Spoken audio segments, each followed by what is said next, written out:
let's discuss factoring when the lead coefficient is not equal to 1. If you want to get fancy, you can call these non-monic quadratics, or you can be fancy like that if you want.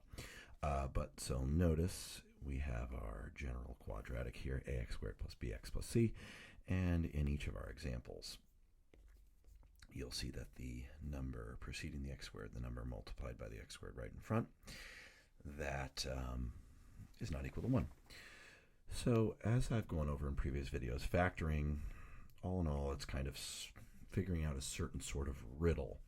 That riddle is what adds to the b term. That doesn't change whether the a value is 1 or not, but then what multiplies to a times c. That is the crucial portion of the riddle.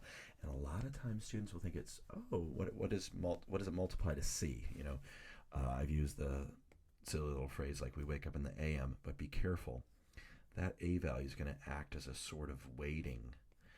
It's going to weight, it's going to scale, it's going to multiply c by a.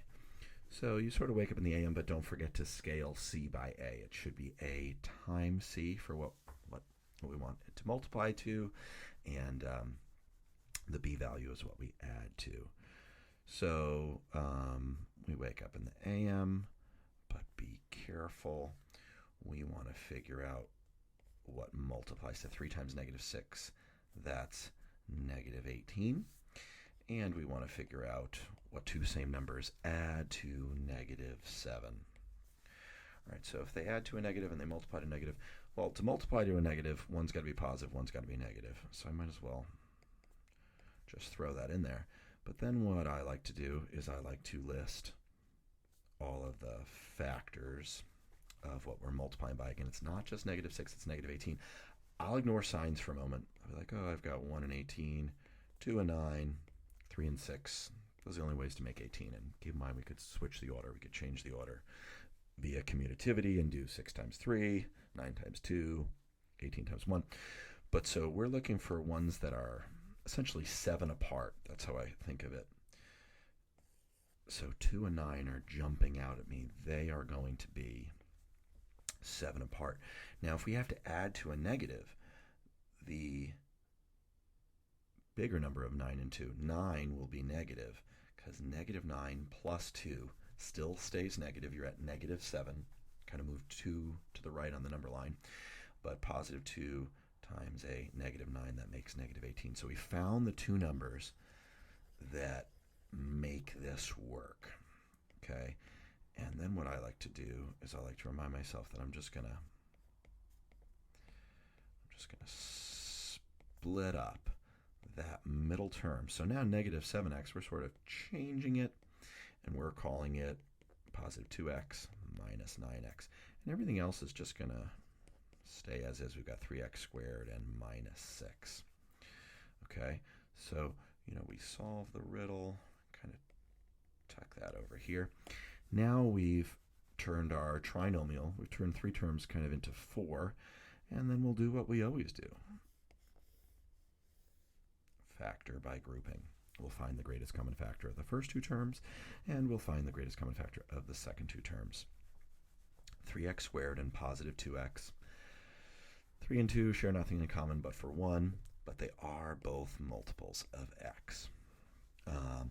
Since the third term is negative, we're going to have a greatest common factor of a negative. What's the biggest number that goes into negative 9 and negative 6? That's negative 3. They don't share an x or an x to any power in common, so the greatest common factor is just negative 3. I have videos on finding a greatest common factor. That's a very, very important skill. And again, I'm factoring by grouping.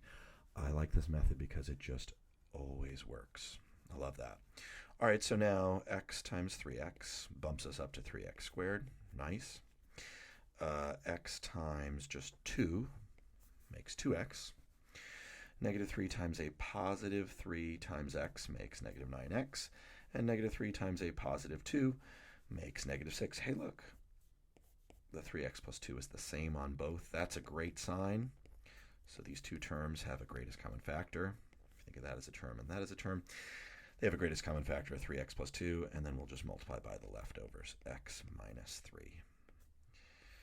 And that's our final answer. Now, we could double check this. I pretty much almost always model that because I think that's so important. So we could just distribute this out. 3x times x is 3x squared. 3x times negative 3 is negative 9x. We've got 2 times x is 2x. 2 times negative 3 is negative 6. Combine like terms, we've got 3x squared minus 7x minus 6.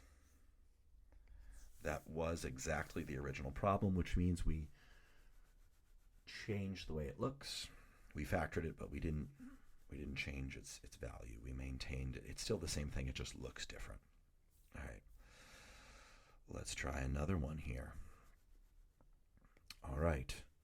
So we're going to solve the riddle. What multiplies not to negative 21, but to 2 times negative 21, that's negative 42. And what adds to, what's the coefficient, the number in front of the middle term, x, that's 1. They're going to be 1 apart, so 6 and 7, those jump out at me right away. I'm not going to list all the factors this time. But so let's say I'll go 7 times 6 is 42. Now I've got to mess with my signs. The 6 shall be negative. I've got 7 plus negative 6, that makes a positive 1. 7 times negative 6, that makes a negative 42. So we solve the riddle. We'll split the middle portion into a 7x and a negative 6x. We'll just keep the lead term and the constant term as is. And we shall factor by grouping. Greatest common factor of an x over here. Oh, be careful, that third term is negative. We got a greatest common factor in negative 3.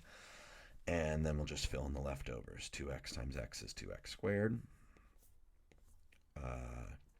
X times 7 is 7x. Negative 3 times a positive 2x. I'm just going to even hope that these are the same, and then I'll just double check. That's negative 21. That's negative 6x. We look great. Take out our 2x plus 7 on both. Then we've got our leftovers of x minus 3. And feel free to box that or distribute it as I did in the last example to just make sure you get back to the beginning. This you may or may not recognize this as a difference of squares. I'm going to have a video on that. But you know, we can just roll with this, folks. I've got 9x squared. There is no constant term, and we can just still do the AC method. 9 times negative 4 is negative 36. We want to know what two magic numbers multiply to negative 36, but then they add to 0.